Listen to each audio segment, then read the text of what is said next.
निश्चळी विठ्ठली विश्वास पाहू नये वास आणि कांची आणि तुका म्हणे ऐसा कोण उपेक्षिला नाही ऐकी येला ऐसा कोणी निष्काम निश्चळी विठ्ठली विश्वास पाहू नये वास आणि कांची निष्काम निश्चळी विठ्ठली विश्वास पाहू नये वास आणि कांची पांडुरंगा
Hara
महिलांचा सप्ताह आहे, त्यामुळे सगळ्या महिला एकदम फ्रेश आहेत, टवटवीत आहेत चेहरे.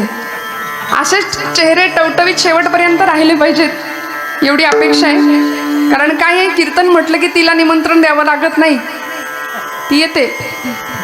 राम रावणाच्या युद्धामध्ये तिला वर होता. रावणाच्या आधी रावणाचा एक भाऊ मारला गेला होता, त्याचं नाव होतं कुंभकर्ण. त्याला 2 बायका, एकीचं नाव जागृती, दुसरीचं नाव निद्रा. कुंभकर्णाच्या पाठीमागं ती जागृती नावाची पत्नी सती गेली, राहिली निद्रा देवी. आणि मग ती रामांकडे आली आणि रामांना म्हणाली, रामा मी आता कुठे जाऊ, काय करू, माझा पती तर निघून गेला, माझा नवरा तर गेला, मी आता काय करू. तर तेव्हा तिला प्रभू रामचंद्र म्हणाले, तू बाई आता असं कर, कथा कीर्तनामध्ये जा. म्हणून ती कीर्तनाला येते. कोण? हा, म्हणजे कळलं तुम्हाला सगळ्यांना. त्यामुळे सगळे जागे राहा, सगळे जागे आहेत असं गृहीत धरून मी शेवटपर्यंत कीर्तन करणार आहे. काही माणसं डोळे उघडे ठेवून झोपतात, विठ्ठल विठ्ठल.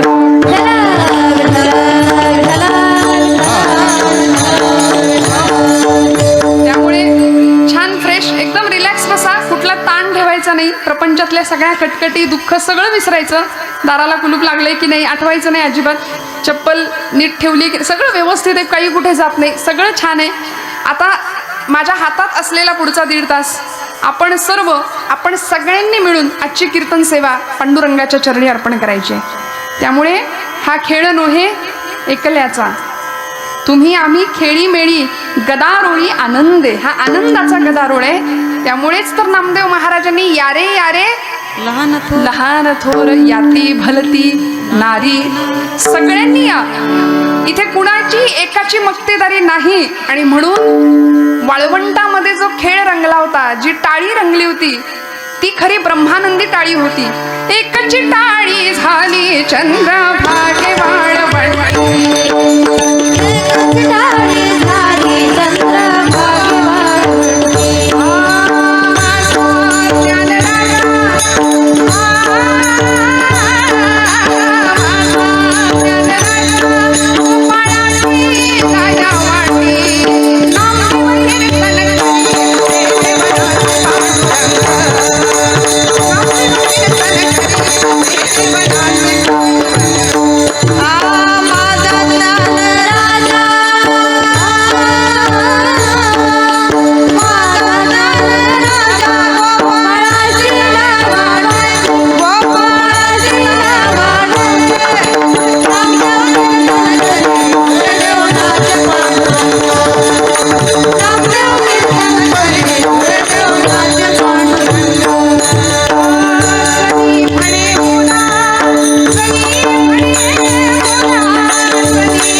संतांनी अनुभवला.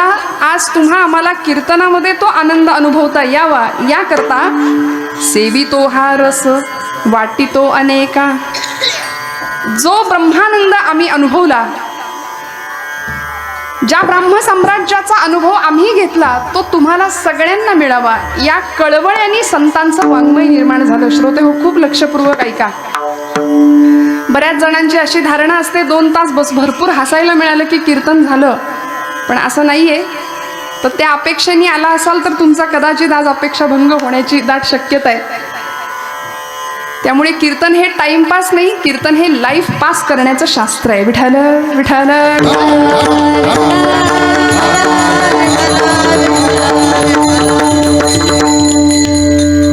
संतांना जो आनंद मिळाला तो आनंद तुम्हाला मला द्यायला संत वास्तविक आले. वास्तविक ते इथले नव्हेत. मागील या जन्मा मुक्त झालो अशी माझी ज्ञानोबा माऊली म्हणते. मला इथं येण्याचं कारण काय आहे? तुकोबराय म्हणतात, आम्ही वैकुंठीचे वासी आलो याची कारणासी, बोलिले जे ऋषी साच भावे वर्ताया. आम्ही कशासाठी करता आलो? आमच्या येण्याचं प्रयोजन काय? What is the mission of my life? मी का जन्माला आलोय? संतांनी उत्तरं दिली. नामदेव महाराज म्हणले, नाचू कीर्तनाचे रंगी, ज्ञानदीप लावू जगी. प्रत्येकाच्या येण्याचं काहीतरी प्रयोजन होतं, ते त्यांनी ओळखलं आणि दुर्दैवाने आम्हाला ते प्रयोजन ओळखता येत नाही. आम्हाला कळतच नाही आम्ही का जन्माला आलोय, काय करतोय येऊन आणि कशासाठी आलोय.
संतांचं येणं हे तुमच्या माझ्यावर उपकार करण्यासारखं आहे. उपकार करून ठेवलेत.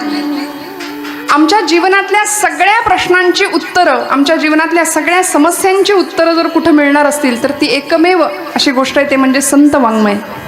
म्हणून सगळ्या प्रश्नांची उत्तरं मिळवण्याकरता दुसरीकडे कुठेही न जाता ज्ञानोबांचं, तुकोबांचं, निळोबांचं, नामदेवांचं, जनाबाईंचं सगळ्यांचं जर वाङ्मय आम्ही बघितलं, अंतर्मुख झालो, तर आम्हाला आमच्या सगळ्या प्रश्नांची उत्तरं मिळाल्याशिवाय राहणार नाही. जीवनाकडे बघण्याचा अत्यंत सकारात्मक दृष्टिकोन संतांनी आम्हाला दिलाय. आणि आज भागवत धर्म मंदिराचे कळस असलेले जगद्गुरु संत श्रेष्ठ तुकाराम महाराज यांचा अत्यंत गोड, फार सोपं आहे. माझंही काम सोपं व्हावं, सगळ्यांचंच काम सोपं व्हावं.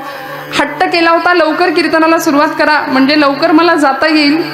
भरपूर लांबचा प्रवास पुढे मला करायचा आहे, त्यामुळे माझंही काम सोपं आणि सगळ्यांचंच काम सोपं म्हणून 4 चरणांचा नाही तर 3च चरणांचा अभंग सेवेसाठी घेतलाय. आणि अत्यंत सुंदर श्रेष्ठ अशा भक्ताची लक्षणं सांगणारा तुकोबरायांचा हा अभंग आहे. विठ्ठल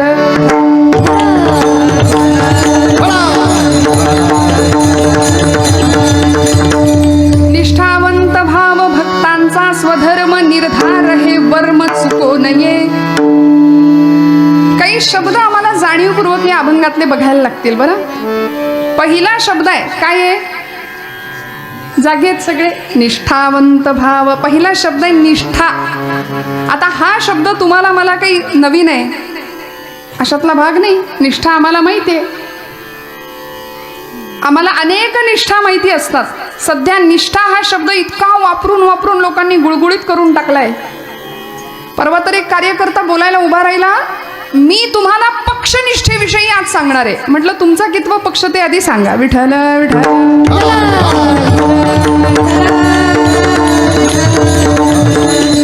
अहो, निष्ठेविषयी आम्ही काय बोलणार? आमची काय पात्रता? मला असं वाटतं निष्ठा आम्हाला समजावून सांगावी तुकोबरायांनी. कोण तुकोबराय? भागवत धर्माचे कळस, संतांचा मुकुटमणी ज्यांना म्हटलं गेलं, ज्यांचं स्थान ठरलं गेलं, असे आमचे तुकोबराय. की ज्यावेळी जलदिव्य करावं लागलं, रस्त्याने जाताना तुकोबराय निघाले तर लोकांनी वेड्यात काढावं, बघा बघा बघा येडा तुक्या चालला म्हणून. महाराज म्हणायचे, हो आम्ही आहोत वेडे, आम्ही आहोत वेडे. अहो, जगाने आम्हाला वेड्यात काढलं, काही हरकत नाही. जग वेडं म्हणतंच. नवीन काहीतरी करू पाहणाऱ्याला जग शाणं म्हणतं का? आम्हाला शाणं म्हणतात का लोक? का महाराज म्हणतात आम्ही वेडे आहोत, जगाने वेड्यात काढलं तरी चालेल, परंतु आमच्या गृहमंत्र्यांनी पण आम्हाला वेड्यातच काढले म्हटले, आमची बायको पण आम्हाला वेडाच म्हणते. खरं तर या वर्गाचा सगळ्यांचा हाच अनुभव आहे की नाही? तुम्हाला काही कळत नाही, गप्प बसा, ऐकावं लागतं. या वर्गाचा हाच अनुभव आहे, पण कुणी जाहीर करत नाही.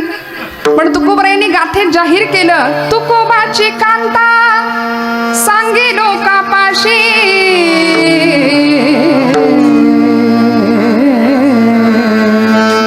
तुकोबाची कांता सांगे लोकापाशी, जातो माझा वेडा पंढरीची, जातो माझा वेडा पंढरीची, जातो माझा वेडा पंढरीची, जातो माझा वेडा. गोवाची कांता सांगे लोकापाशी, जातो माझा वेडा पंढरीशी. अहो असंच आहे, भक्ती मार्गाला येणाऱ्यांना वेडच ठरवलं जातं. आणि आज परिस्थिती अशी आहे, आम्हाला सुद्धा लोक विचारतात, ताई या वयात कीर्तन? कारण ज्याला काही येत नाही त्यांनी कीर्तन करावं असा एक समज आहे सध्या. पण आज कीर्तनकारांमध्ये सुद्धा वेल क्वालिफाईड माणसं आहेत, उत्तम इंजिनियर झालेली माणसं कीर्तनाला उभी राहत आहेत कीर्तन करायला. कीर्तन चांग होय अंग हरिरूप, ब्रह्मीभूत काया होतसे कीर्तनी, भाग्य तरी ऋणी देवाईसा.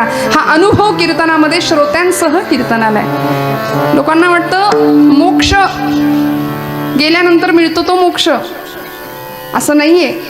गेल्यानंतर मिळते ती गती, सद्गती किंवा दुर्गती. पण मोक्ष ही अवस्था अशी आहे की जिवंतपणे अनुभवण्याचा तो विषय आहे.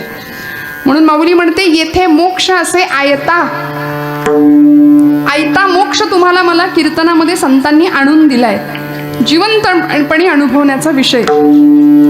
त्यामुळे संतांनी आमच्यावरती अनंत उपकार करून ठेवलेत. आणि तुकोबराय म्हणतात की हे सगळं करताना आम्हाला हे सहज साध्य नाही झालं, अजिबात नाही.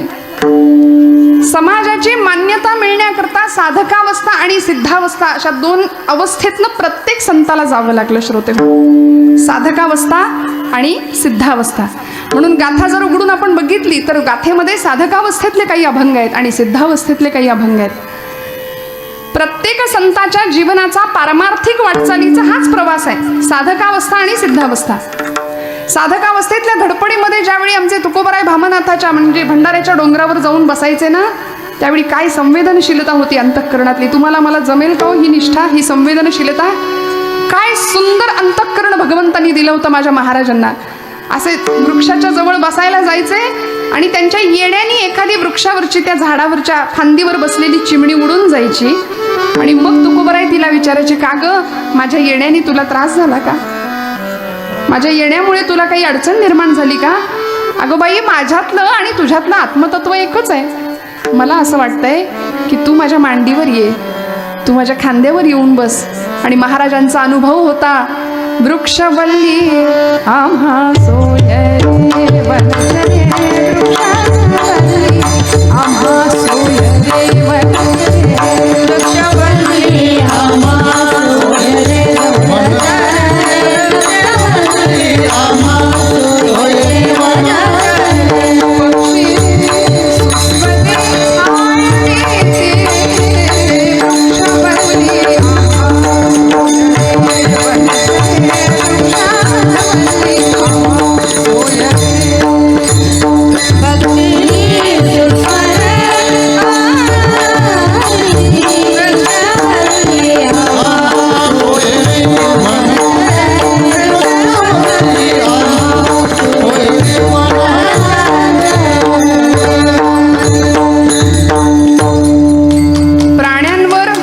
वृक्षवल्ली माणसावर, निसर्गावर प्रेम करायला आम्हाला संतांनी शिकवलंय. आम्ही धड माणसावर सुद्धा प्रेम करत नाही. अहो, माणसातला माणूस आम्हाला दिसत नाही, दगडातला देव कुठून दिसणार? परवा एकाने मला विचारलं, आळंदीमध्ये खरंच माऊली आहेत का? नाही, त्या दगडात खरंच माऊली आहेत का? माझं इतकं डोकं फिरलं. म्हटलं माऊली आहेत, पण डोकं टेकवणारा दगड नसावा म्हणजे मिळवलं. विठ्ठल विठ्ठल.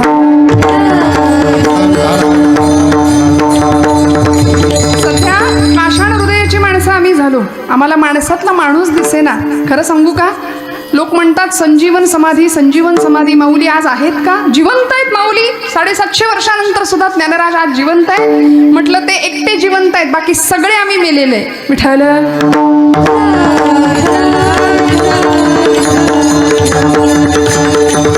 जिवंत असून आम्ही नसल्यासारखेच जगतो की नाही? मला खरं सांगा, आहोत का आम्ही जागे? हो म्हणा, आहोत ना जागे? गात जागा, गात जागा, प्रेम मागा विठ्ठलासी. जागेपणी सगळा व्यवहार, जागृतीमध्ये सगळा व्यवहार तुमच्या माझ्याकडून घडावा ही संतांची अपेक्षा आहे. महाराज म्हणतात, जगाने आम्हाला वेड्यात काढलं, नको तेवढा त्रास दिला, नको तेवढं छळलं.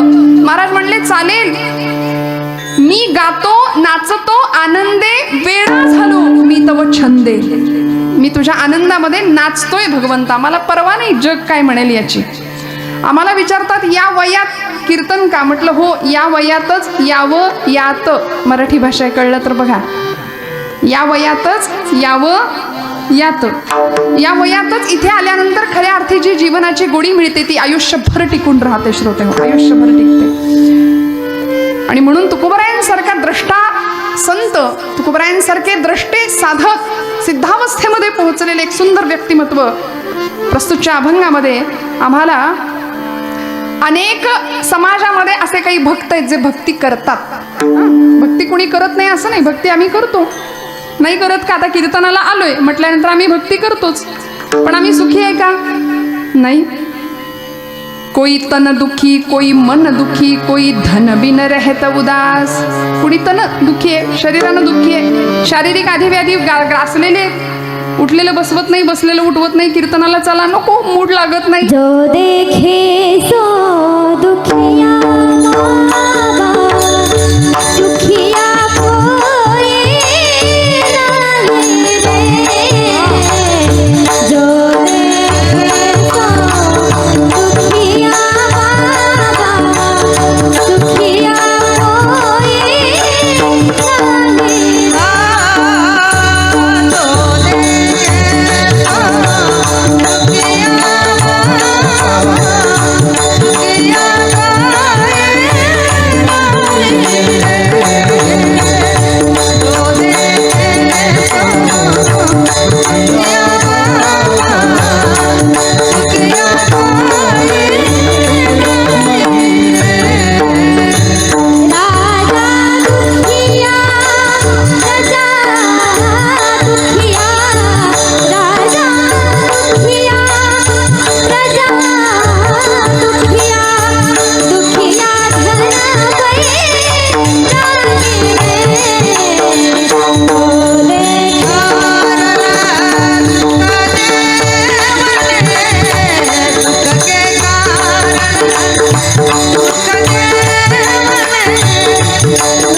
अशी गायक मंडळी मागे असल्यानंतर काय कीर्तनामध्ये रंग नाही येणार?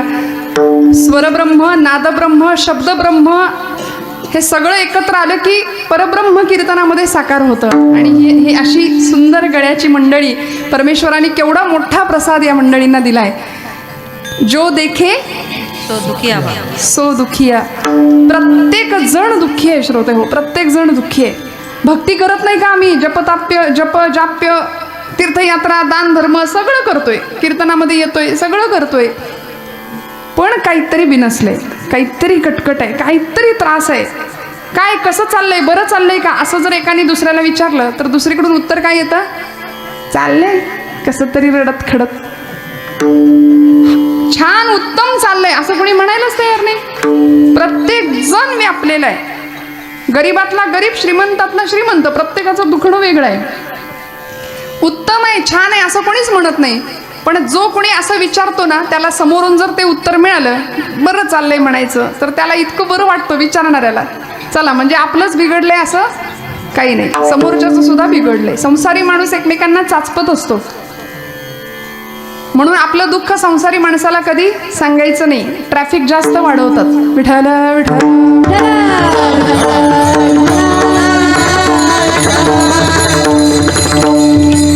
भक्ती करून सुद्धा सुख मिळत नाही, आनंद मिळत नाही, समाधान मिळत नाही, शाश्वत चित्ताला समाधानच मिळत नाही. मग आम्ही भक्त कसे ठरणार?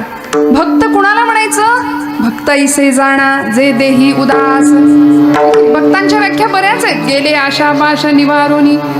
भक्त जो विभक्त नाही तो भक्त, असं वर्णन केलंय भक्ताचं. जो विभक्त नाही, आम्ही सगळे विभागलेले. मग आम्ही भक्त कसे काय ठरू, असं तुकोबरायांनी एकाने विचारलं. महाराज म्हणले, भक्त होण्याकरता आधी साधना करावी लागेल, मग तुम्ही सिद्धावस्थेपर्यंत पोहोचाल. भक्त होणं वाटतं तितकं सोपं नाही. त्याला जीवनाला सुंदर आचारसंहिता द्यावी लागेल. आणि ती आचारसंहिता काय आहे, ती लक्षणं काय आहे, तुकोबराय अभंगाच्या प्रथम चरणापासून सांगतात. निष्ठावंत भाव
निष्ठावंत भाव भाव भक्तांचा स्वधर्म निर्धार हे वर्म चुको नये.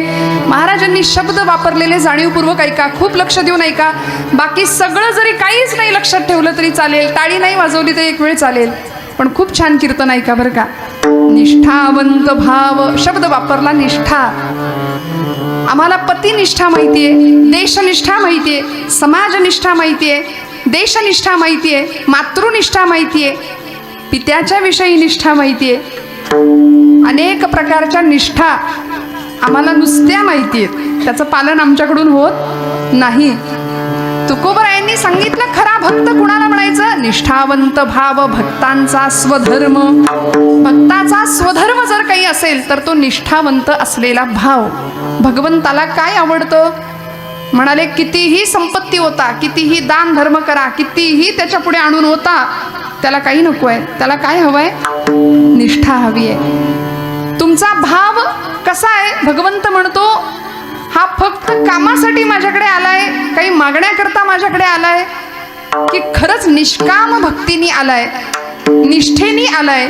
म्हणून तो भक्ताचा धर्म झाला पाहिजे. आता धर्म हा शब्द उच्चारला की बऱ्याच जणांच्या डोक्यात काही येतं. सध्या हा शब्द इतका संवेदनशील झालाय की समाजाचं स्वास्थ्य बिघडतं धर्म म्हटलं की. पण धर्माची व्याख्या आमच्या शास्त्रकारांनी केली. धारणा धर्म इत्याहुः धर्मो धारयते प्रजाः तस्या धारण संयुक्त सधर्म इति निश्चयः. धारणा धर्म इत्याहु धर्मो धारयते प्रजा. धर्म काय करतो? प्रजेची धारणा करतो, प्रजेला धारण करतो. सोपं सांगू का? सकाळी उठल्यापासून रात्री झोपेपर्यंत माणूस जे जे कर्म कर्म म्हणून करतो त्याला म्हणायचं धर्म. विठ्ठल विठ्ठल.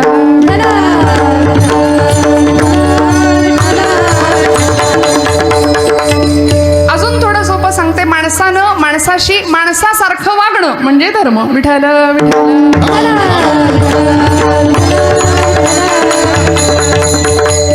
धर्माच्या व्याख्या बऱ्या आहेत. इथे कार्ल मार्क्स नावाचा एक तत्ववेत्ता या देशामध्ये येऊन गेला. तो काय म्हणाला माहितीये? धर्म ही अफूची गोळी आहे असं म्हणाला. बहुतेक अफू खाऊन केलेलं ते विधान होतं. असं नाहीये. धर्माला कठोर आम्ही समजतो. ऐकताय ना सगळे? थोडं लक्ष द्या. धर्म धर्म म्हटलं की आमचा एक व्यवहारातला शब्द आहे. कसं वागावं? माणसाने कसं वागावं? धर्माने वागावं, धर्माचं आचरण करावं. धर्माला माऊली म्हटलंय माझ्या माऊलींनी. नाही गा श्रुती परवती माऊली जगा. श्रुतींना, वेदांना, धर्माला माऊलींनी माऊलीचाच दर्जा दिलाय. धर्म आम्हाला आईप्रमाणे सांभाळतो. बघा, पोरांनी दंगा केला, मस्ती केली तर ती आई बाळाला शिक्षा करेल, रागावेल, 2 कानाखाली वाजवेल. पण तेच पोरग आजारी पडलं तर संध्याकाळी जवळ घेऊन त्याला घास भरवेल की नाही? तसा धर्म आम्हाला सांभाळतो. आमची जबाबदारी आम्ही धर्माने आचरण करावं. धर्माची तू मूर्ती,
धर्माची मूर्ती असलेला परमेश्वर भगवंत, त्याचे आम्ही जर भक्त आहोत तर आम्हाला धर्माचं आचरण करणं अत्यंत गरजेचं आहे श्रोते हो. मग तो धर्म आम्हाला कसा सांभाळता येईल? महाराज म्हणतात, निष्ठावंत भाव भक्तांचा स्वधर्म. एक शब्द त्याला जोडून दिला, निर्धार हे वर्म चुको नये. निर्धार या शब्दाचा अर्थ तुमच्या माझ्या जगण्याला वागण्याला एक धार असली पाहिजे बरं का. आज आहे का? आमचं काही ठरलेलं नसतं. 10वी झाली, पोरासकट आई वडील सगळे कपाळाला हात लावून बसतात, पुढं काय? मग आर्ट्स घ्यायची का सायन्स घ्यायची का कॉमर्स घ्यायची? काही जमत नाही म्हणून शेवटी ठरतं सायन्स साईडला जाऊया. ते झेपत नाही म्हणून सेकंड इयरला कॉमर्स, नाहीच जमत म्हणून थर्ड इयरला आर्ट्स घेऊन मोकळे. शेवटपर्यंत काही ठरत नाही आणि नको त्या गोष्टींच्या हव्यासापायी आम्ही नैराश्याकडे झुकतोय, नको त्या गोष्टींचा हव्यास करतोय. खरं काय आहे? वास्तवाचं जाणीव आम्ही करून घ्यायला तयार नाहीये. वस्तुस्थितीची जाण आम्हाला नाहीये. तुकोबराय आम्हाला ती जाणीव करून देतात. खऱ्या अर्थी धर्म समजून घ्या. धर्म हाच आहे. फार धर्माच्या अवघड व्याख्यांमध्ये संस्कृतात जायलाच नको आपण. धर्माची सोपी व्याख्या तुकोबराय सांगतात, निष्ठावंत भाव भक्तांचा स्वधर्म. भगवंताप्रती अत्यंत निष्ठेचा भाव असला पाहिजे. दुर्दैवाने तो तुमचा माझा नाहीये.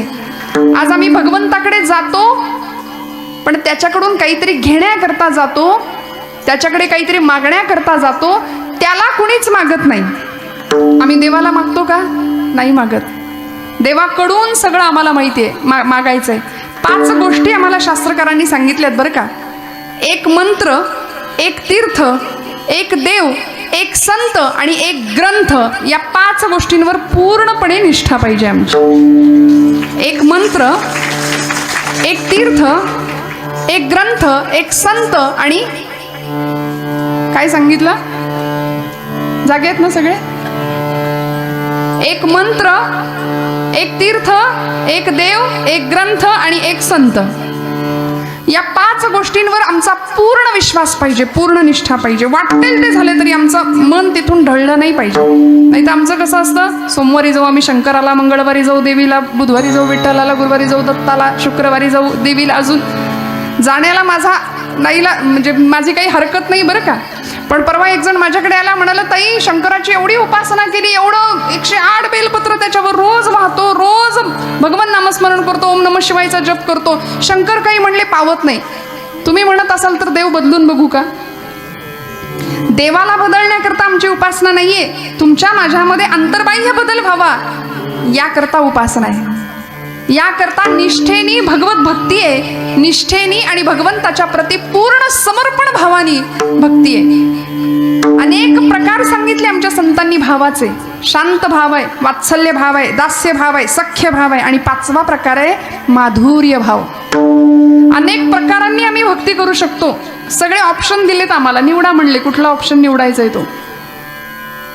पण दुर्दैवाने या गोष्टींकडे आमचं लक्ष नाही. कीर्तनाला आलो तरी सुद्धा बऱ्याच जणांची धारणा अशी असते की रिटायरमेंट झाल्यानंतर कीर्तन ऐकायचं, पेन्शन सुरू झाली की कीर्तन. आता नाही. मग आमच्याकडे ही सगळी भावजागृती कधी होणार? शांत भाव, वात्सल्य भाव, दास्य भाव, सख्य भाव आणि माधुर्य भाव, शेवटची भावाची परिणती. तुकोबराय आमच्या शास्त्रकारांनी, आमच्या संतांनी सांगितली. भावाचे अनेक प्रकार आहेत. वात्सल्य भावाने भक्ती केली, निष्ठेने भक्ती केली. कुणी केली हो? वात्सल्य भाव कुणाचा होता? भगवंताप्रती. देवकी मातेचा होता, यशोदे मातेचा होता. गोकुळामध्ये भगवान कृष्णांचा जन्म झाला की नाही, यशोदा मैया म्हणायची अरे सब ग्वाल बाल आइये, उत्सव मनाओ, उत्सव मनाओ, उत्सव मनाओ. का? कारण भगवंतांचा जन्म झाला. कथा सुरू आहे ना, आपली भागवत कथा सुरू आहे ना. भगवंतांचा जन्म झालाय, उत्सव मनाओ. गोकुळवासी उत्सव सगळे साजरे करायचे. काही दिवस गेले, थोडासा बाळांनी कूस ओलांडली, यशोदा माता म्हणायची फिर से उत्सव मनाओ. लोक म्हणायचे अभी अभी तो हमने उत्सव मनाया था यशोदा मैया. यशोदा माता म्हणते माझ्या लेकरांनी कूस पालटली तरी आम्ही उत्सव साजरा करणार आहे. म्हणून भारतामध्ये या मातीमध्ये जन्म घेणाऱ्या लेकरानं कूस पालटली तरी आम्ही उत्सव साजरे करतो. हे त्या आईचं वात्सल्य स्वरूप होतं भक्तीचं. किती सुंदर भक्ती होती पांडुरंगावर, भगवंतावरती, कृष्णावरती. भगवान गोपाल कृष्ण ज्यावेळी गोकुळ सोडून गेले, द्वारकेत आले, मथुरेत आले, त्यावेळी आठवण यायची आणि उद्धवांना म्हणायचे की माझ्या आईसारखी, माझ्या यशोदा मैयासारखी आई जगात कुठं सापडणार नाही, कुठेच नाही सापडणार. इतकं प्रेम माझ्यावरतीने केलंय, इतकं प्रेम. भगवान गोकुळ सोडून निघून गेले ना तरी सुद्धा वेलींशी बोलायची यशोदा मैया, कृष्णा कृष्णा कृष्णा. गोकुळच्या मातीचा कण कण बोलत होता कृष्ण कृष्ण जय, कृष्ण कृष्ण जय, जय कृष्ण कृष्ण जय, कृष्ण कृष्ण जय. वात्सल्य भावाची भक्ती आहे. दास्य भावाने भक्ती केली. कोणी हो? निष्ठेची भक्ती होती बरं का. माझ्या आवडीचं उदाहरण आहे दास्य भावाची भक्ती. कुणी केली? एकमेव जगाच्या पाठीवर उदाहरण आहे आमच्या मारुतीरायांचं. अनेक उदाहरणं देता येतील पण मारुतींसारखी दास्य भावाची निष्ठेनं भक्ती कुणीच नाही.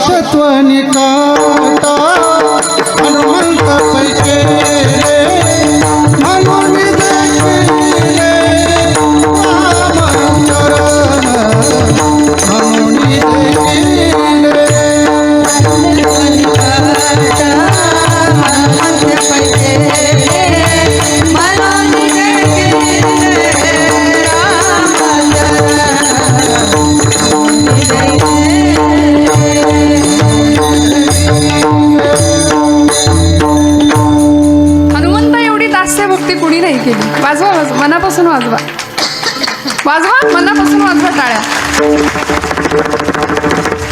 असा हात राखून काही करायचं नाही, मोकळ्या मनाने करावं. एखाद्याची स्तुती करावीशी वाटते की नाही, त्यामुळे मनापासून करायचं. मनापासून दाद द्यायची आणि दाद द्यावी नाही लागत, दाद येते. खोकला यावं तशी दाद येते, आपोआप येते. दाद द्यायला नाही लागत. हा चला आता दाद देऊया असं नसतं. त्यामुळे ही तुमची दाद आपसूक आलेली होती. त्यामुळे मनापासून द्यायचं, मोकळ्या मनाने टाळ्या वाजवायच्या, मोकळ्या मनाने भजन करायचं. कीर्तनामध्ये हेच तर आहे.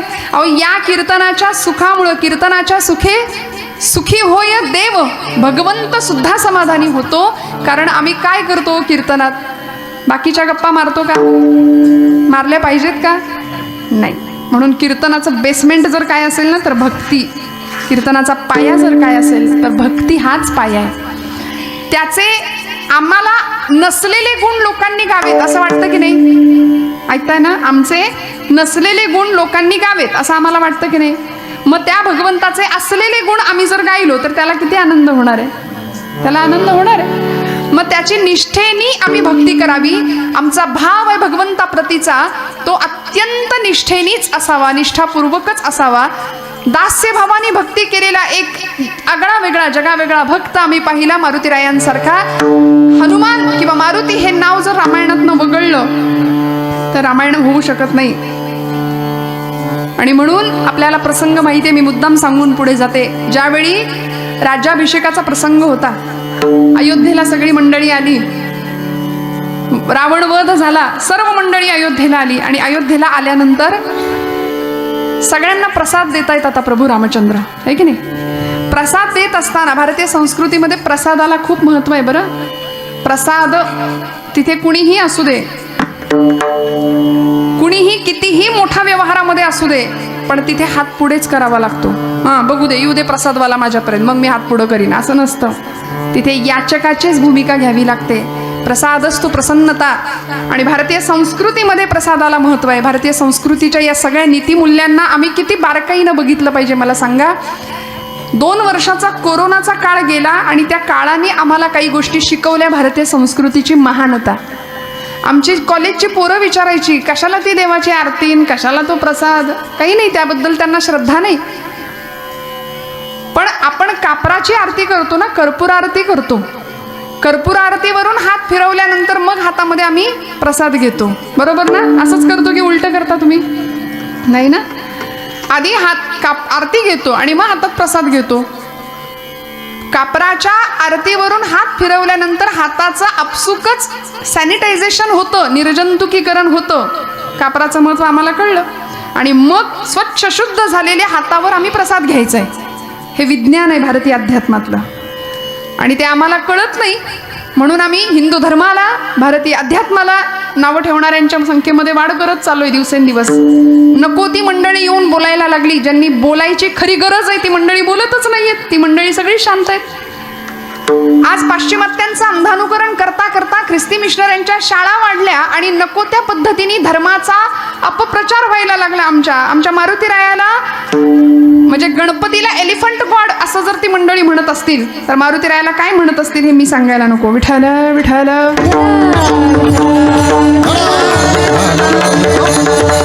आमच्या निष्ठा बोथट झाल्यात, आमच्या भावना, आमच्या संवेदना बोथट झाल्या. आम्हाला आमच्या संस्कृतीविषयी अभिमानच उरला नाही. म्हणून तुकोबरायांना सांगावे लागले, या निष्ठा आधी भगवत निष्ठा समजून घ्या, मग समाजनिष्ठा, मग देशनिष्ठा. ज्यांनी तुम्हाला जन्म दिला, ज्यांनी आम्हाला निर्माण केलं, त्या भगवंताविषयी किती निष्ठाभावाने आम्ही कृतज्ञतेने राहिलो पाहिजे. दुर्दैवाने आम्ही त्याला विसरलो. आज कपाळाला कुंकू लाव असं जर आमच्या एखाद्या पोरीला सांगितलं, टिकली लाव, तर तिला राग येतो.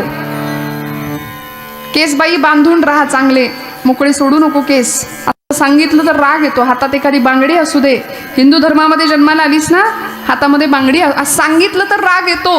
का? कारण आम्ही सोफिस्टिकेटेड झालो, आम्ही सुशिक्षित झालो, आम्ही खूप पुढारलो. आणि याच्या मागे आमचं मूळ आम्ही सगळं हरवून बसलो. आमच्या निष्ठा बोथट झाल्या. तुकोबराय आम्हाला ही निष्ठा सांगतात, भगवंताप्रतीची निष्ठा. मारुतीरायांची निष्ठा अशी विलक्षण होती की या प्रसंगामध्ये ज्यावेळी रामराय बसलेत सिंहासनावरती, शेजारी जानकी माता आहेत आणि आता प्रसाद द्यायचं चाललंय सगळ्यांना. सगळ्यांना खात्री होती की सगळ्यात पहिला प्रसाद कुणाला मिळणार? कुणाला मिळणार? मारुतीरायांना. जागे आहेत ना सगळे? मारुतीरायाला पहिला प्रसाद मिळणार, सगळ्यांना खात्री होती. पण नाही. लक्ष्मण महाराजांच्या हातामध्ये यादी होती. लक्ष्मणाने यादी वाचली. युवराज अंगद, राजे सुग्रीव, विभीषण, नळ, नीळ, जांबुवंत सगळे आले प्रसाद घ्यायला. सगळ्यांची मोठी रांग लागली. मारुतीरायाचं नावच कोणी घेतलं नाही. फार वाईट वाटलं आमच्या मारुतीरायांना. किती वाईट वाटावं. म्हणून आपण दिसलो नसू कदाचित भगवंतांना, म्हणून असे समोर आले आणि अशी मान वर केली देवांकडे. मी इथे आहे म्हणाले, खुणवून सांगेन. फोटोत कशी मान वर करतो आपण, ग्रुप फोटोत करतो की नाही? आपण दिसलो पाहिजे. मारुतीराय समोर आले, म्हणले मी कदाचित देवाला दिसलो नसेल म्हणून मी इथं आहे देवा, इथं आहे. पण मारुतीरायांकडे बघितलं आणि रामांनी मान खाली घातली. रामांनी मान खाली घातल्याबरोबर टचकन डोळ्यात पाणी आलं आणि म्हणाले, रामा माझ्या या देहाकडे तुम्हाला बघावंसं पण नाही वाटत आता. मग ज्या देहाकडे तुम्हाला बघावंसं वाटत नाही तो देह मी ठेवू तरी कशाला. चाललो म्हणाला मी, मला दुसरं काही नको, मला तुमच्या पायाखालची एखादी चुरगळलेल्या फुलाची एक पाकळी जरी तुम्ही मला दिली ना तरी मला चालेल, पण मला प्रसाद द्या देवा. नाही दिला. माघारी वळणे एवढ्यात सीतामाईंचं लक्ष गेलं. सीतामाई म्हणल्या, मारुते थांब म्हणाल्या, थांब. एवढा आनंद झाला. मारुतीराय मनात म्हणतात, बाप विसरला पण माझी आई नाही विसरली. एवढा आनंद झाला. उड्या मारतच अक्षरशः जानकी आईंकडे जाऊन बसले. आणि आता पार्टी बदलली. आता पक्ष बदलायला वेळ लागतो का? किती झटपट पक्ष बदलले जातात. मारुतीरायांनी पट, मी काही बोलत नाही बरं, तुम्ही का हसताय, मला काही कळत नाही. मारुतीरायांनी पक्ष बदलला आणि इकडे सीतामाईंच्या पक्षात येऊन बसले. आणि मारुतीरायांच्या मस्तकावरून असा हात फिरवला. सीतामाईंनी म्हणाल्या, मारुते किती कष्टलास, किती झिजलास आमच्यासाठी. स्वतःसाठी नाही, आमच्यासाठी झिजलास, आमच्यासाठी कष्टलास. किती केलंस रे आमच्या करता. आज तू नसतास तर कसं झालं असतं सगळं. रावणाचा वध कसा झाला असता. माझा शोध लंकेला येऊन कुणी घेतला असता. लंका कुणी पेटवली असती. रावणाच्या महिरावणाच्या तावडीतनं आम्हाला कुणी सोडवलं असतं. द्रोणागिरी कुणी उचलला असता. मारुते तू नसता तर काहीच शक्य नव्हतं. मारुते किती कष्टलास. हे बघ तुला मी प्रसाद देते. असं म्हणून आईसाहेबांनी गळ्यातला तो कंठा काढला. रत्न जडित पृथ्वी मुलाचा एक एक कंठा काढला आणि मारुतीरायांच्या हातात दिला. त्या कंठातनं सगळं समोरचं दृश्य दिसत होतं. राम सीता, कारण बरोबर हिरा होता तो. समोरचं दृश्य दिसायचं. एवढा आनंद झाला. म्हटले मला हेच हवं होतं आई. धावत बाहेर आनंदाने गेले. सीतामाई हळूच म्हणल्या, बघा असं कळावं लागतं तुम्हाला तर का आई. बहुतेक हे वाक्य तेव्हापासून नाही घराघरात. तुम्हाला का आई कळत नाही, गप्प बसा. आहे की नाही. आमच्या सोबत आहेत तरी मी आपलं धाडसाने बोलून घेते आज. हे घराघरातलं वाक्य आहे. पण मला असं म्हणायचंय की ज्यावेळी सीतामाईंनी रामांकडे पाहिलं तेव्हा रामप्रभू म्हणतात, माझ्या भक्ताच्या नादी तू लागू नकोस. रामप्रभू मारुतीराय बाहेर निघून गेले. काही क्षण झाला आणि धडकन आवाज झाला बाहेर. एक दूत पहारेकरी धावत आला. म्हणला, आईसाहेब तुम्ही दिलेला रत्नांचा हिऱ्यांचा कंठा फोडला म्हणले त्यांनी. आईसाहेब चिडल्या. त्याला आत बोलावलं. म्हणाले, मारुते अरे का मी एवढं तुला दिलं, प्रसाद दिला आणि तू फोडून टाकलास. काय करू म्हणाला आई. माझा राम त्याच्यामध्ये नाहीये. माझा राम त्याच्यात नाही. राम नाही. एवढं राम राम करतो तुझ्यात तरी आहे का रे राम. तुझ्यात आहे राम. आणि मारुतीरायांनी या प्रसंगामध्ये छाती विदीर्ण केली आणि सगळ्या जगाला दर्शन दिले सीतामाईचं. म्हणाले, रामच काय आईसाहेब तुम्ही सुद्धा आहात म्हणाले. बघा मीरा जानकी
प्रमाणे साठविला हरी जिही हृदय मंदिरी त्यांची सरली येरझार झाला सफल व्यापार. निष्ठावान भक्ताला काय अनुभव मिळतो? हृदयामध्ये भगवंताला प्रतिष्ठित केलं, सगळे अवाक झाले. आता खरं तर हे कोडं आमच्या जनाबाईंनी सुद्धा सोडवलंय बरं का. लोक म्हणतात हृदयात देवाला कसं बसवायचं निष्ठेनी, हृदयात देवाला कसं बसवायचं. ताई इथं आहेत आमच्या, मी आज मुद्दाम ऐकूनच जाणार आहे, मी तेवढ्यासाठीच आली आहे. धरिला पंढरीचा धरिला पंढरीचा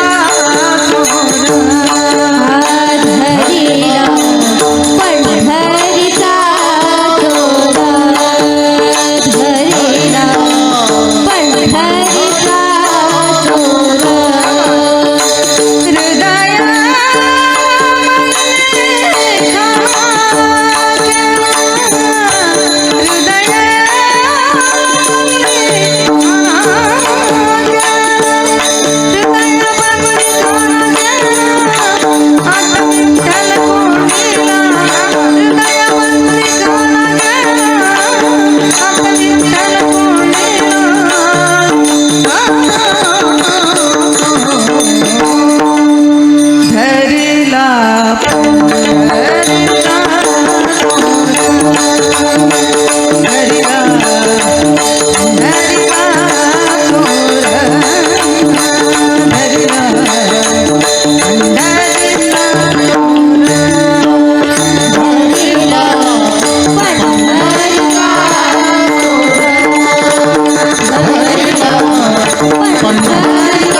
हृदय हृदयामध्ये भगवंताला साठवणं हे जे कोडं तुम्हाला मला पडतं, सावतोबांनी त्याला साठवलं होतं हृदयात.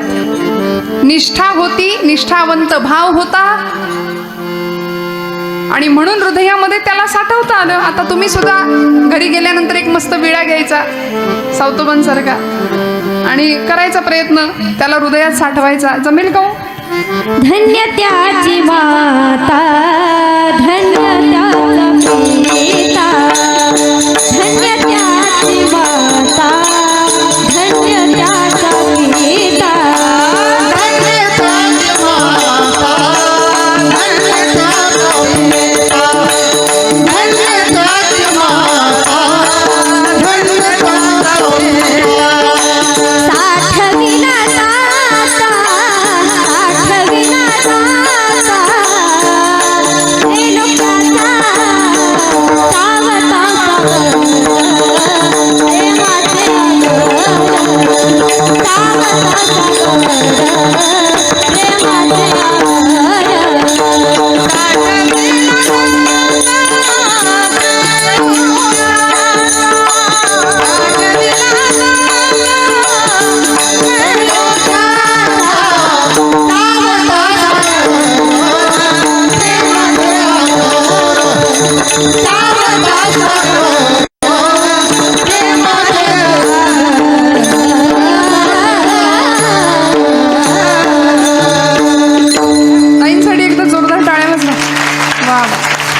सावता सागर प्रेमाचे आगर. हे कशामुळे झालं? फक्त निष्ठेमुळे. तुकोबराय सांगतात तो भाव होता, ती निष्ठा पक्की होती. परिणामी मारुतीरायांना सुद्धा भेटायला प्रभू रामचंद्र उठले होते सिंहासनावरनं, धावत गेले. वाह फकीरी क्या है अमीरी दासी तेरे चरणों की. धावत गेले आणि कडकडून मिठी मारली मारुतीरायांना. काय दिलं? या निष्ठेचं फळ काय मिळालं? कडकडून मिठी मारली आणि बाजूला झाले. आता तो जो चित्र आहे ते जुना फोटो आहे बघा, तुमच्यापैकी अनेक जणांनी पाहिला असेल. मारुतीरायांचं मस्तक रामांच्या खांद्यावर आहे आणि रामांचं मस्तक मारुतीरायांच्या खांद्यावर आहे. कडकडून आलिंगन आहे. मला सांगा, ही भेट देह पातळीवरची होती का हो? नाही. बाजूला झाले आणि प्रभू विचारतात, सांग मारुते तू कोण आहेस, तू कोण आहेस? तेव्हा मारुतीराय म्हणतात, देह बुद्ध्या तू दासोहम. देह पातळीवर जर हा प्रश्न तुम्ही मला रामा विचारत असाल तर मी तुमचा दास आहे. जीव बुद्ध्या त्वदंशकः. जीव पातळीवर मी तुमचा अंश आहे. आणि आत्मबुद्ध्या त्वमेव अहम इति मे निश्चिता मतिः. आत्मपातळीवर तुम्ही म्हणजे मी आणि मी म्हणजे तुम्ही. हा अनुभव मारुतीरायांना दिला होता भगवंतांनी या प्रसंगात. आमच्या जनाबाईंना हा प्रसंगात अनुभव दिला होता. सगळ्यांनी विचारावं, सगळ्यांना दिसतोय पांडुरंग, बाई तुला कुठं कसा दिसेना, असा लपवलायस तरी कुठं. म्हणून जनाबाई म्हणतात लपवायचं कुठं आहे, हृदय बंदीखाना केला आता विठ्ठल कोंडीला. हे सगळं जर फळ कशाचं असेल ना तर ते निष्ठेचं आहे श्रोते हो. आणि चौथा मी शेवटचा एक भाव सांगितला होता तुम्हाला, माधुर्य भाव. आमच्या वारकरी संप्रदायासाठी ज्यांनी एक भाकीत असं वर्तवलंय. आज जर तुम्ही आळंदीला गेलात तर गाभाऱ्यामध्ये म्हणजे कारंजा मंडपामध्ये ज्यांचा फोटो लागलाय असे मधुराद्वैत संप्रदायाचे अध्वर्यू असलेले प्रज्ञाचक्षु संत श्रेष्ठ श्री गुलाबराव महाराज अंध होते. 9व्या वर्षी अंधत्व आलं होतं, पण माऊलींवर इतकं प्रेम केलं. त्यांचं भाकीत आहे वारकरी पंथ हा विश्वपंथ होणार आहे. विठ्ठल विठ्ठल.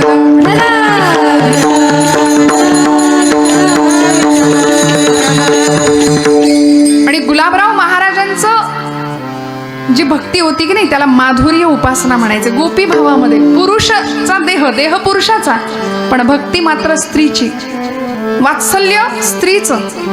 आमच्या सातारकडे तुम्ही आलात तर गोंदवलेकर महाराज, ब्रह्मचैतन्य गोंदवलेकर महाराज नावाचे संत आहेत. त्यांचे गुरुजी आपल्याच जवळ नांदेड जिल्ह्यामध्ये उमरखेड तालुक्यामध्ये येहळगाव नावाचं गाव आहे. त्या गावचे संत श्रेष्ठ श्री तुकामाई तुकाराम चैतन्य असं त्यांचं नाव. मधुरा भक्तीची उपासना आहे, राधा भावात.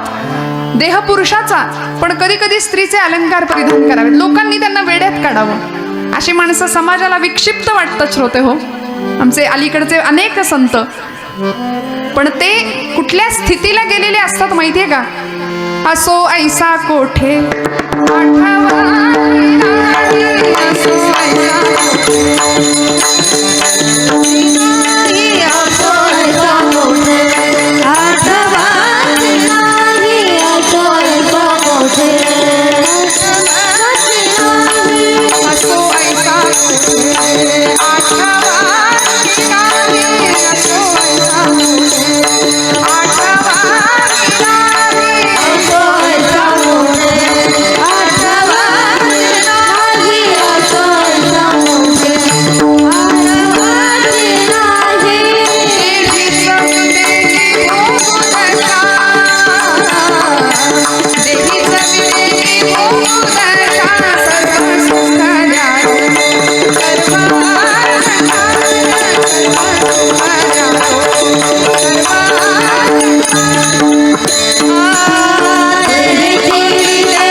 विदेही भोगू दशा, देहात असून देहाचं तादात्म्य नाही. अशी माणसं म्हणजे संत होते, निष्ठा पक्क्या होत्या म्हणून हे घडत होतं.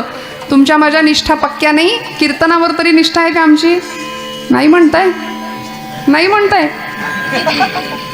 मस्त माना आलं होतं, अजिबात नाही. आपण बसलो कशाला इथे? विठ्ठल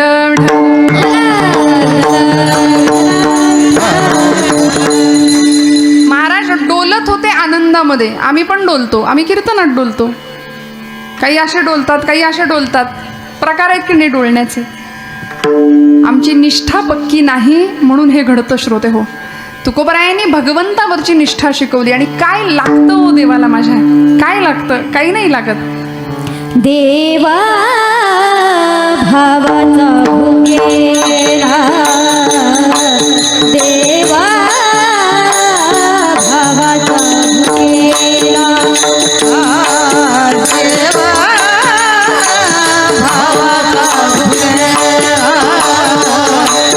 देवा भावाचा भुकेला, वैकुंठ सोडून याला, सोडून याला, सोडून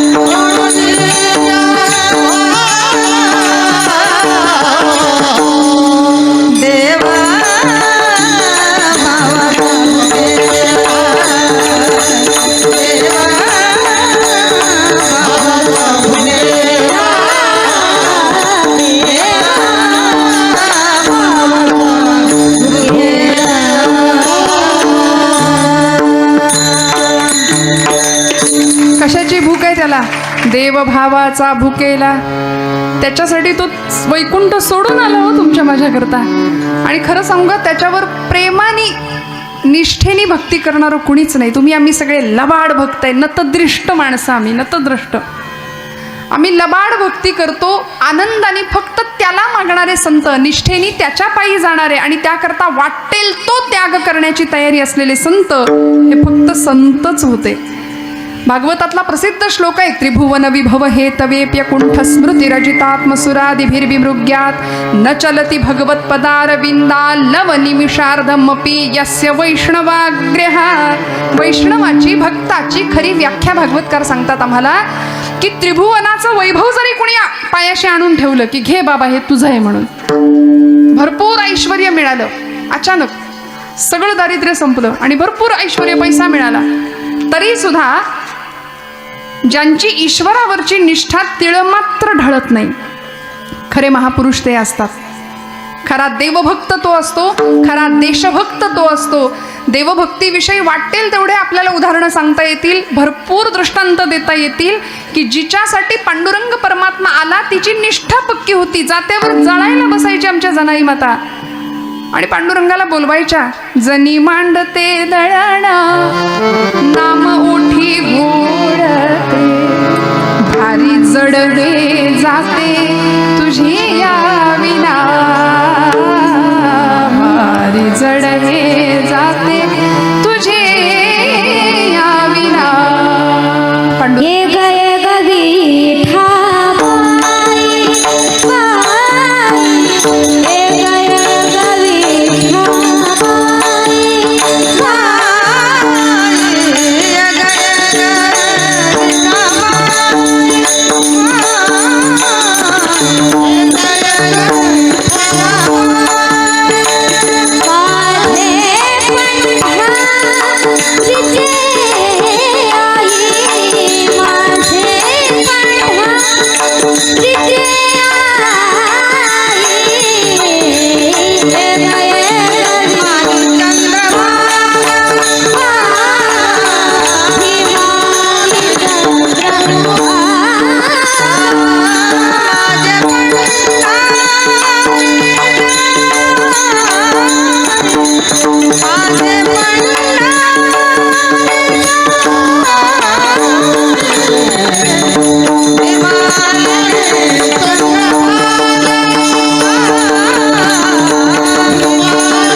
द्यावी आणि भगवंत यायचे. सख्या पांडुरंगा ये रे बाबा. भगवंत असे बसायचे, एका बाजूला ते आणि एका बाजूला जनाबाई. दळण सुरू व्हायचं, ती म्हणायची, हात तुझा लागला रे, जात झालं हलक हलक, दारी आलं अमृत पीक तुझी यादी ठीन. भगवंत म्हणतात, जने तुला काय वाटलं ग? अगं मी सुद्धा एकटाच आहे, माझ्याकडे येणारे सगळे भक्त म्हणले लबाड. 10 रुपयाची नोट दानपेटीत टाकायची आणि म्हणायचं यंदा पोरीचं लगीन जुळू दे. 10 रुपये जुळतं का? नेट पॅक तरी येतो का 10 रुपयात? भगवंत म्हणतात, मीही होतो एकला, करमेना मुळी मला, आरसा मला गे दिधला तुझे यादी ठीन. म्हणून भक्ती कशी असली पाहिजे? भक्तीमध्ये निष्ठा तर असलीच पाहिजे, निर्धार पक्का असलाच पाहिजे आणि त्याचबरोबर काय काय गुण असले पाहिजेत? अभंगाचं 2रं चरण.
त्याचबरोबर निष्काम निश्चळ विठ्ठली विश्वास. तुकोबरायांनी का शब्द वापरले हो हे?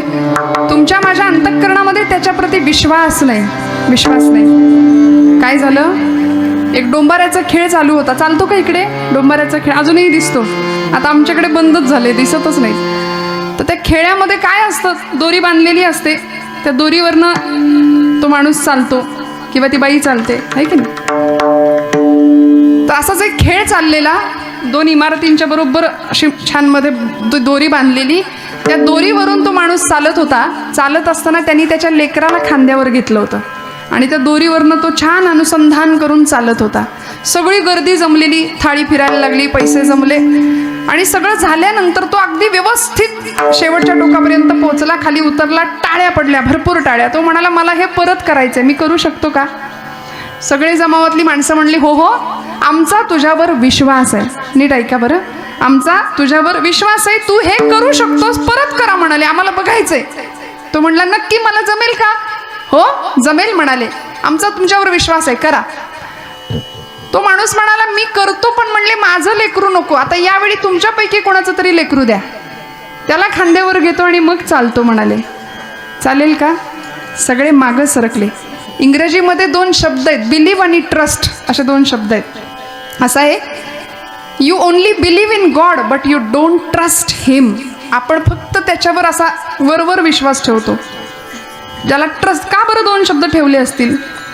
पूर्ण समर्पण भावाने आम्ही त्याच्यावर विश्वास ठेवतच नाही. आम्ही नाही ठेवत. स्वतःला देऊन टाकणं म्हणतात की नाही. मन बुद्धी अहंकार सर्व ज्ञानेंद्रिय कर्मेंद्रिय पंच ज्ञानेंद्रिय पंच कर्मेंद्रिय मन आणि बुद्धी, ह्या 8 प्रकृती याला गीतेमध्ये म्हटलंय. आणि ह्या सगळ्या प्रकृती तिथं नेऊन व्हायच्या भगवंताकडं आणि स्वतः मोकळं राहायचं. निष्काम. तुकोबराय सांगतात, निष्काम. आम्ही सगळे सकाम भक्ती करतो. सध्या मिशनपेक्षा कमिशनला जास्त महत्व आहे. विठ्ठल विठ्ठल.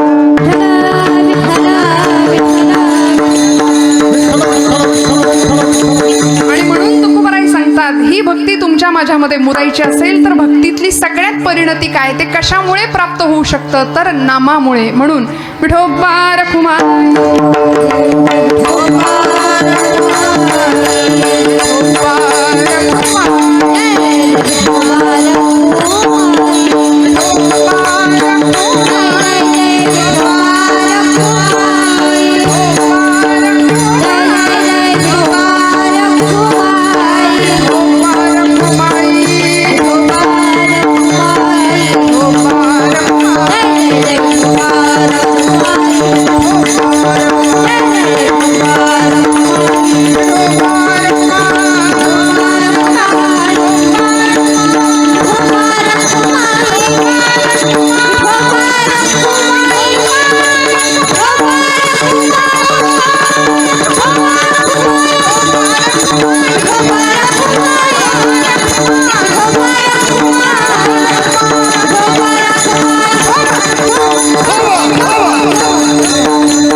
निश्चळी विठ्ठली विश्वास पाहू नये वास आणि कांची.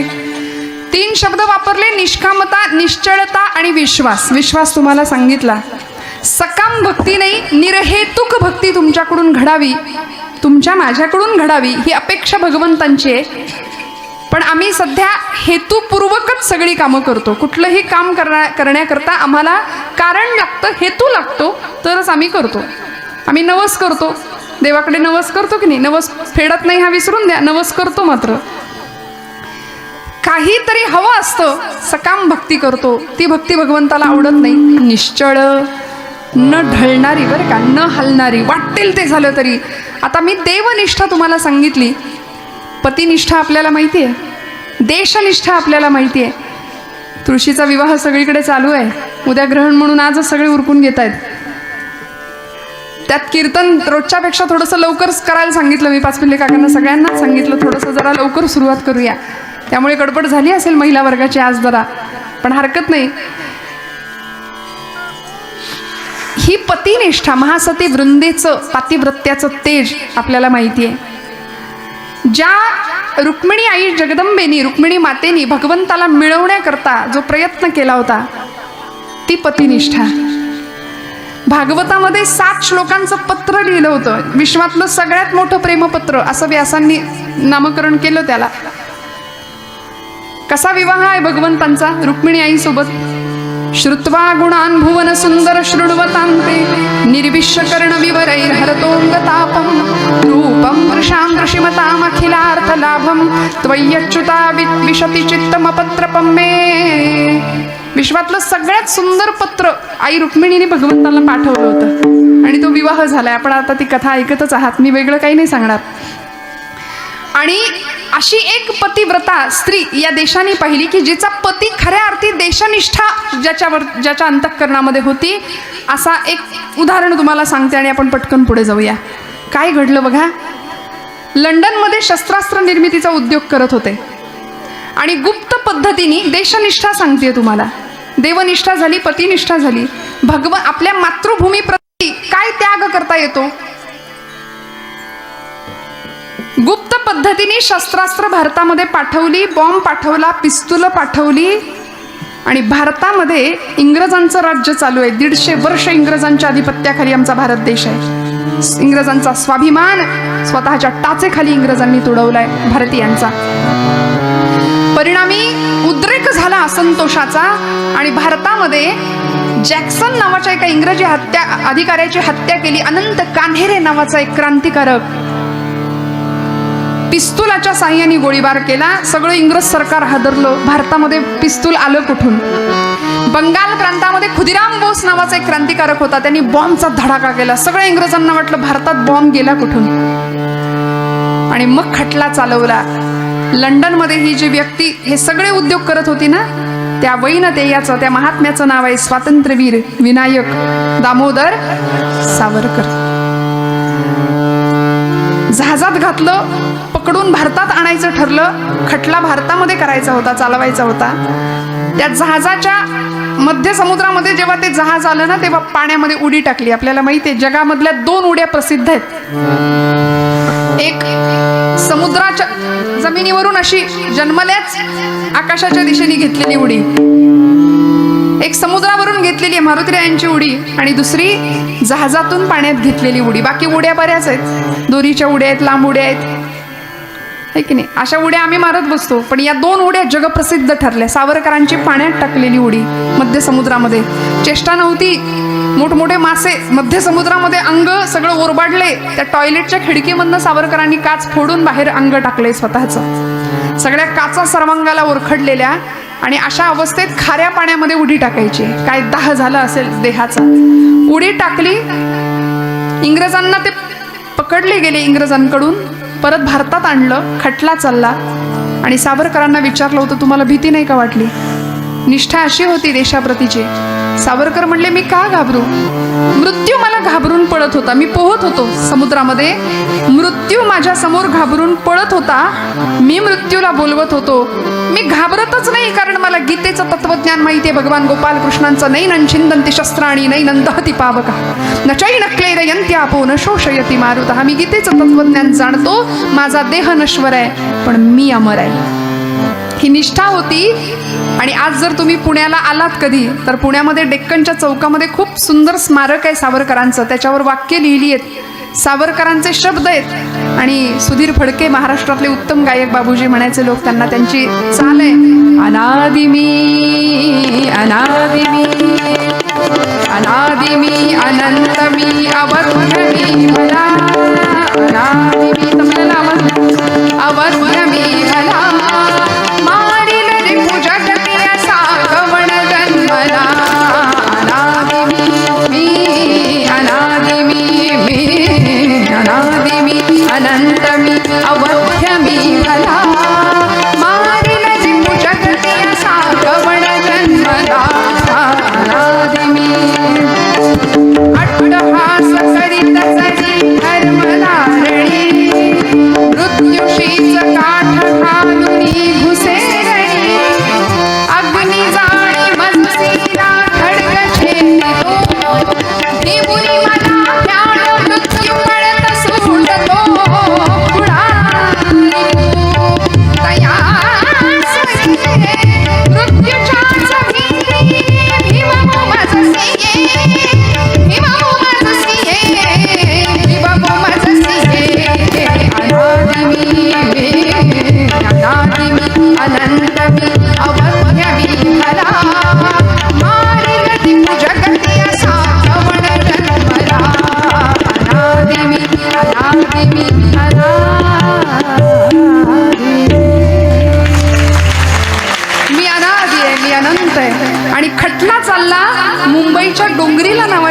मुंबईजवळ असलेलं ते कारागृह, तिथे त्यांना कैदेत टाकलं गेलं.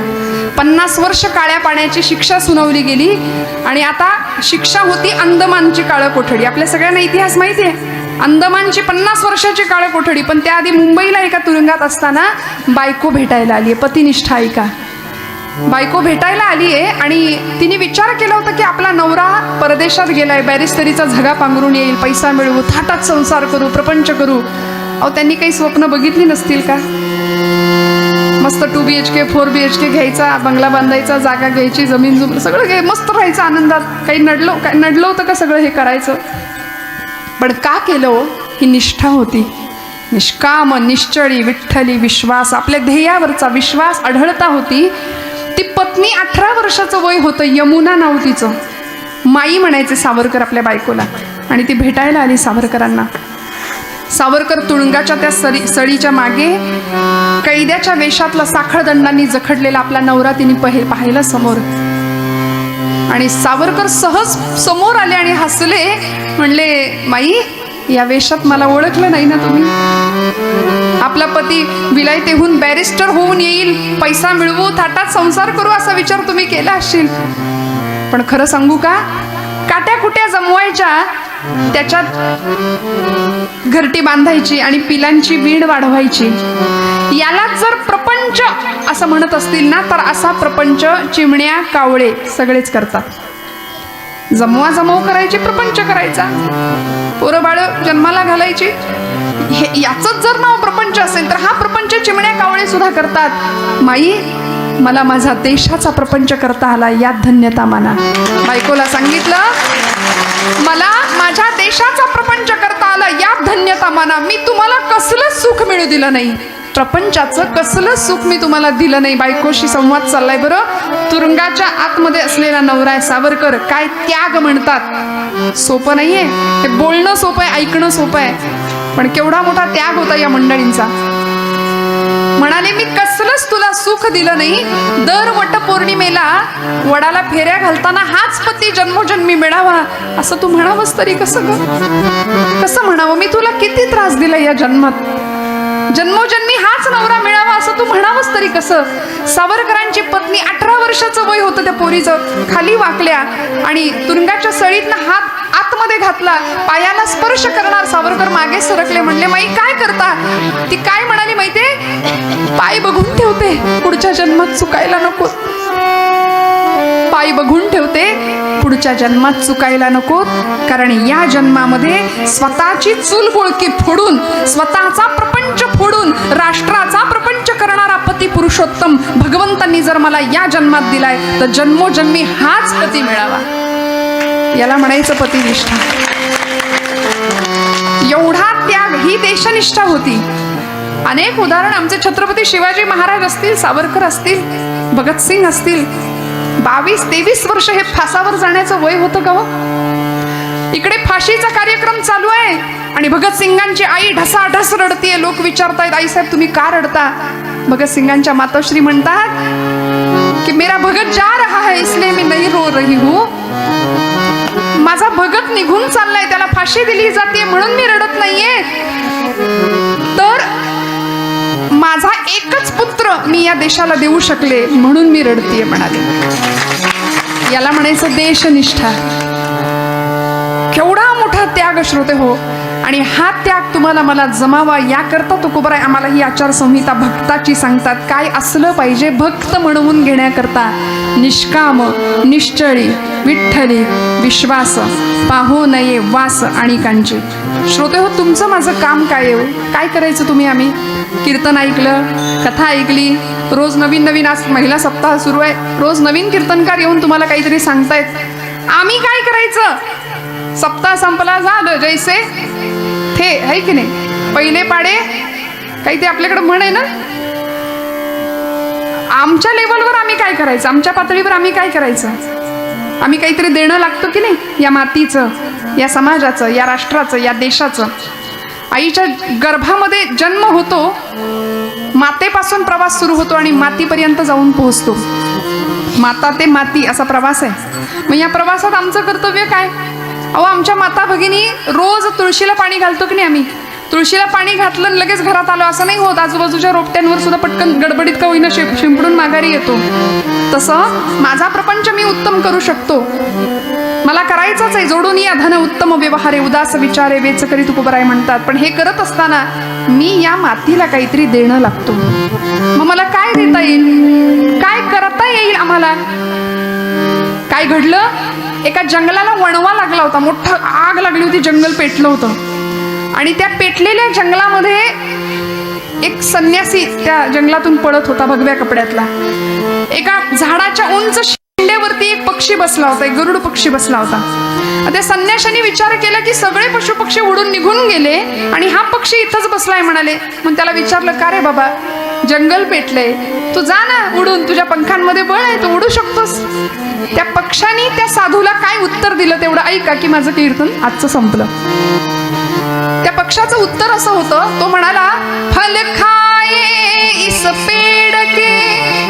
मी या झाडावर राहिलो, इथंच लहानाचा मोठा, इथंच माझा जन्म झालो, मी मोठा झालो, इथली फळं खाल्ली, तिथेच घाण केली. फल खाये इस पेड़ के गंदे किए पात, अब यही मेरा फर्ज है, जल जाऊं इसके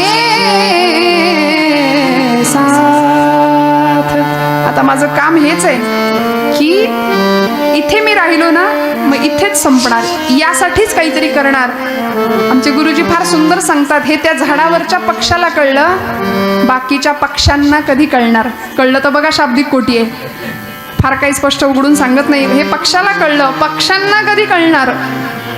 हा, त्यामुळे अशी निष्ठा, असा विश्वास, अशी निश्चळता आणि असा निर्धार तुमच्या माझ्याकडे असेल तर तुकोबराय शेवटच्या चरणामध्ये म्हणतात, तुका म्हणे ऐका कोण उपेक्षिला, तुका म्हणे ऐका कोण उपेक्षिला.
उपेक्षिला नाही ऐकियेला ऐसा कोणी. महाराज म्हणतात अशा भक्ताची उपेक्षा कधीच होत नाही, अशा भक्ताची फजिती कधीच होत नाही. अशा भक्ताला भक्त कायम सांभाळतो. कुठपर्यंत? निर्वाणी गोविंद असे मागे पुढे काहीच साकडे पडवणे दे. भगवंत पूर्णपणे जबाबदारी घेतो आपल्या भक्ताची. आणि म्हणून तुकोबरायांनी भक्त असण्याकरता काय काय नियम असावे लागतील हे आम्हाला आजच्या या भंगामध्ये सांगितलं. श्रोते हो, तुकोबराय ठामपणे शेवटच्या चरणात असं का म्हणाले असतील हो, की अशा भक्ताची उपेक्षा भगवंत कधीच करत नाही. मग हे जर संत आम्हाला सांगतायत तर त्यांच्यावर थोडासा विश्वास ठेवूया आणि डोळे झाकून समर्पण भावाने भक्ती करूया. तुका म्हणे ऐसा कोण उपेक्षिला नाही ऐकियेला ऐसा कोणी. ज्ञानेश्वर माऊली प्राणराज माऊली